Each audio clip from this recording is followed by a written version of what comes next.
ഈ ഉമ്മത്തിന്റെ അവസാന വാക്ക് ചാട്ടുടി പോലെയുള്ള വാക്കുകൾ.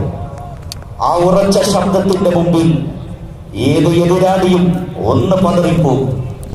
ആദർശ കേരളത്തിന്റെ വർത്തമാനകാല ഗേഹത്തിലെ കാരണവർ മഖ്ദൂം കുടുംബത്തിന്റെ പാരമ്പര്യവുമായി പറങ്കികളുടെ പോരാട്ടത്തിന്റെ മുമ്പിൽ മഖ്ദൂം തങ്ങൾ നിന്നതുപോലെ വൈദേശികാധിപത്യത്തിന് എതിരെ ഈ ഉമ്മത്തിന്റെ മുമ്പിൽ മമ്പുറം തങ്ങൾ നിന്നതുപോലെ ഈ ഉമ്മത്തിന്റെ പോരാട്ടത്തിന്റെ പൊള്ളുന്ന ഭൂമിയിൽ ഈ ഉമ്മത്തിനെ നയിക്കാൻ സമസ്തയ്ക്ക്, ഈ ജനതയ്ക്ക്, ഈ തലമുറയ്ക്ക് സയ്യിദ് മുഹമ്മദ് ജിഫ്രി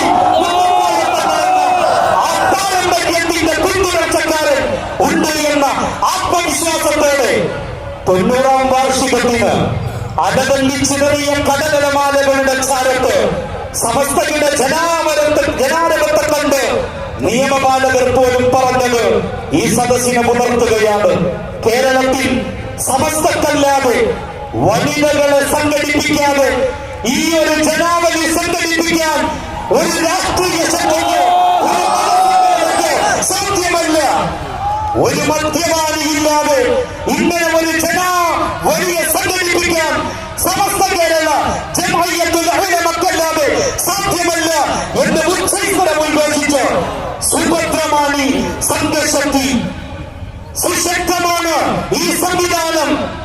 ഏത് പ്രതിലോമ ശക്തി വന്നാലും, ഏത് അരാജകവാദി വന്നാലും, അവരെയെല്ലാം ഏത് ഹിമാലയ സമാനമായ പ്രതിസന്ധി മുന്നിൽ വന്നിരുന്നാലും അവരെയെല്ലാം സമസ്ത പ്രതിരോധിച്ചത് പാരമ്പര്യത്തിന്റെ പൈതൃകത്തിന്റെ തനിമ കൊണ്ടാണ് എന്ന് വിളിച്ചോടുന്ന നീതിബോധത്തിന്റെ സാക്ഷ്യവുമായി സയ്യിദ് മുഹമ്മദ് ജിഫ്രി മുത്തുക്കോയ തങ്ങൾ